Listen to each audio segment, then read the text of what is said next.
there is no record, right, says this article, of any king ruling a unified nation, but only of men governing their own city-state and however much land around it they could hold.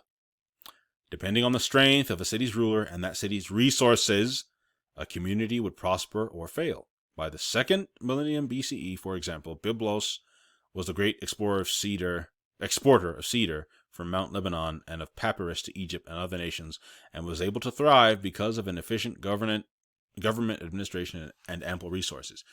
So there is no evidence, and this is one source. We're going to look at another source, so I'm not just using one source, all right?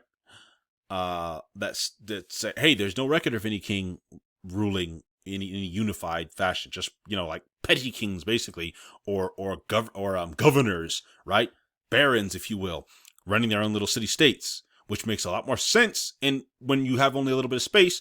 And a lot of the space, remember, because a lot of this is desert. A lot of this area, desert. Right? A lot of this, desert. And it always was desert. Okay? Let me pull up, where is that other one? Right? Desert. This is desert. This is all desert area.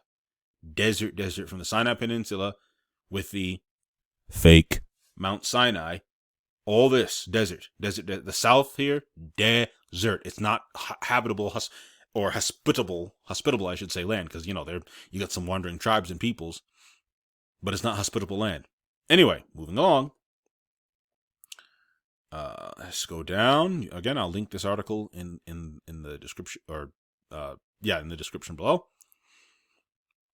Okay, let's read just a little bit. Let's establish a bit of a picture.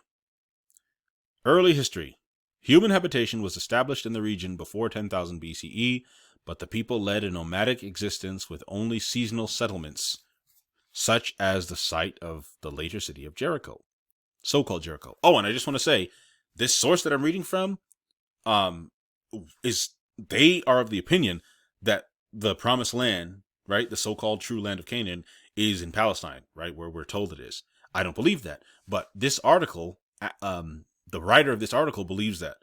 But I just want to show you that even though the writer of this article believes that, I can still use it as evidence for the case I'm building. During the early Bronze Age, 3500 to 2000 BC, however, permanent settlements were founded and the practice of animal husbandry, established earlier, was developed further. The people were primarily hunter-gatherers as the land proved largely inhospitable for agriculture.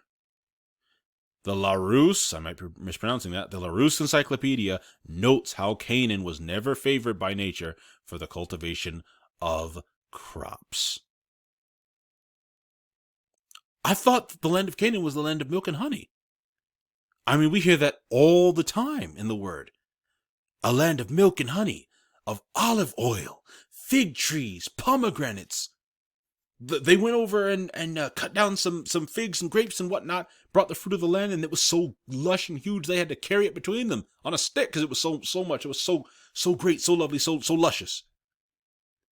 Yet this is telling us two sources, because this article, and this article is quoting the encyclopedia, the Larousse Encyclopedia, right? Let's read the quotation.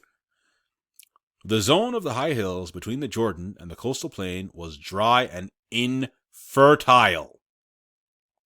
Many waves of people had, however, succeeded each other here. The hazards and uncertainties of growing crops explain why nomadism always prevailed in Canaan.